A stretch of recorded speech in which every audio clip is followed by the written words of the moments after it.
Découvrez les Minutes Agriculture. La pratique de la couverture des sols est un des piliers de l'agriculture durable.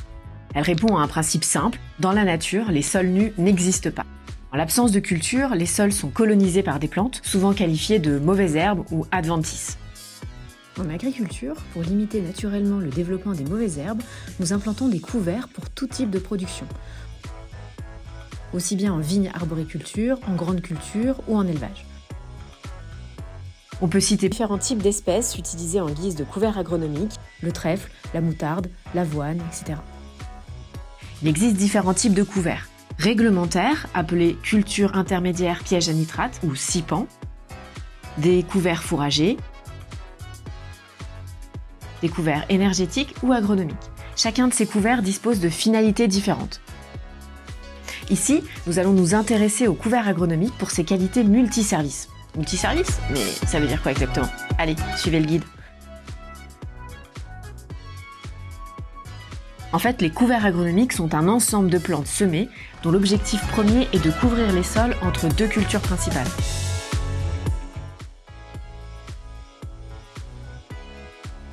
Une culture principale désigne une culture de vente qui est destinée soit à l'alimentation humaine, soit à l'alimentation animale. Et il existe deux types de couverts, des couverts dits permanents ou des couverts d'interculture. La principale différence entre ces deux types de couverts, c'est que la conduite en couvert permanent ne fait pas l'objet de travail du sol et peut cohabiter avec une culture destinée à la vente, du semis à la récolte, et sera aussi présent pendant la période d'interculture. Alors que pour l'interculture, le couvert sera détruit pour laisser place à la culture destinée à la vente.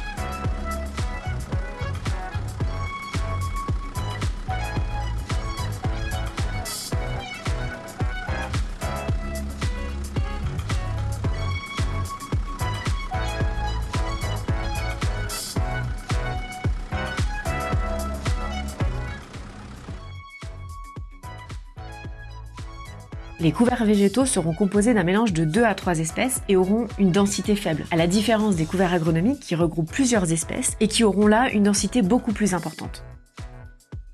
Regardons maintenant d'un peu plus près les avantages pour les agriculteurs de semer des couverts agronomiques. Premièrement, l'érosion des sols. Les couverts agronomiques jouent un rôle important dans la lutte contre l'érosion. Grâce à un mélange multi-espèces, les couverts sont plus denses et le ruissellement de la terre est limité, car les gouttes d'eau tombent plus légèrement sur le sol car elles ont été amorties par les feuilles, la partie aérienne du couvert agronomique.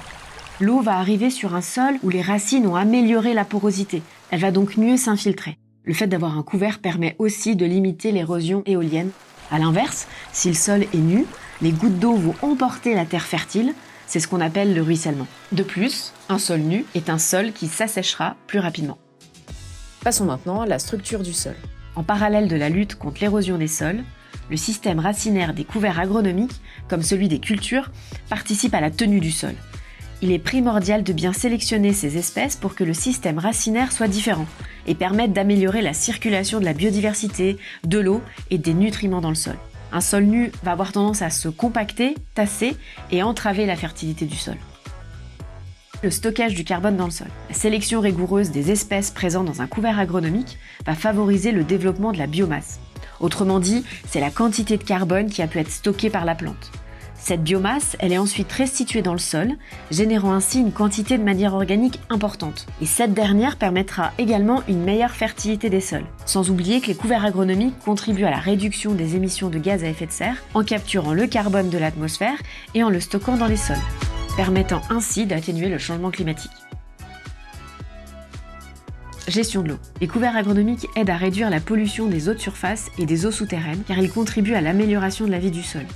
Grâce à cette amélioration de vie du sol, on va avoir moins besoin de produits phytosanitaires et d'engrais qui sont nuisibles à la qualité de l'eau. Un sol vivant est un sol qui stocke mieux l'eau et qui la valorise davantage car le sol tient le rôle d'éponge.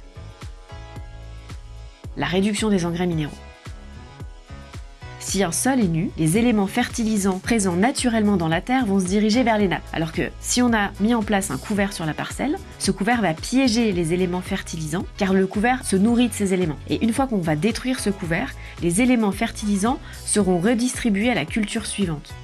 Il est donc nécessaire d'incorporer des légumineuses dans le mélange de couverts agronomiques, comme par exemple le trèfle, car cette légumineuse va capter l'azote de l'air, au niveau de son système racinaire, et cet azote naturel sera alors restitué aux cultures suivantes. Et il est aussi évidemment important d'avoir une complémentarité des espèces qui permettent de capter des éléments fertilisants naturellement présents dans le sol et dans l'air pour réduire l'utilisation d'engrais chimiques.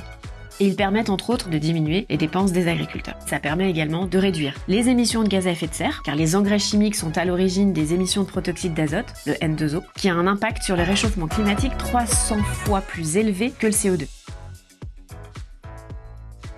Diversité des cultures. La diversité des espèces qui composent les couverts agronomiques permet de casser le cycle de développement des mauvaises herbes, des champignons, des ravageurs, et ça permet de réduire d'autant les besoins en produits de synthèse, comme les herbicides, les fongicides et les insecticides.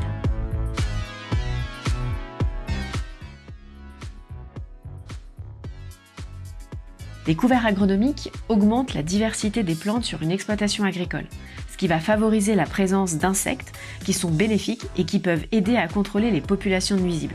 Sans oublier que les couverts agronomiques offrent le gîte et le couvert à la faune. Les associations et les interactions interespèces aident à améliorer les pratiques agricoles et facilitent la diminution, voire la suppression des produits phytosanitaires.